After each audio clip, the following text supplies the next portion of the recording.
Hi! Welcome to Platform Mastery. In this video, I will show you how to add Clyde Bot on Discord.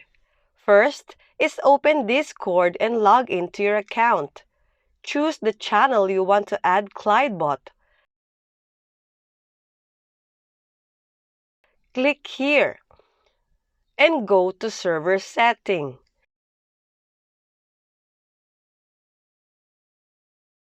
Click on Integrations. Clyde Bot settings can be seen somewhere here. As of this moment, Clyde Bot is still on unavailable and can't be integrated on Discord.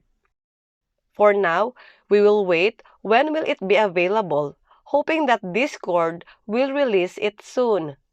By the way, Clyde is Discord's AI chat integration for your server, which uses OpenAI technology and is ready to hang out its users.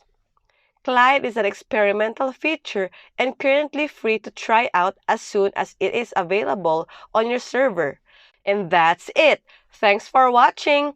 Please help us reach 1,000 subscribers by clicking the subscribe button, and don't forget to tap on the notification bell so that you get notified for our new upcoming videos. See you next time!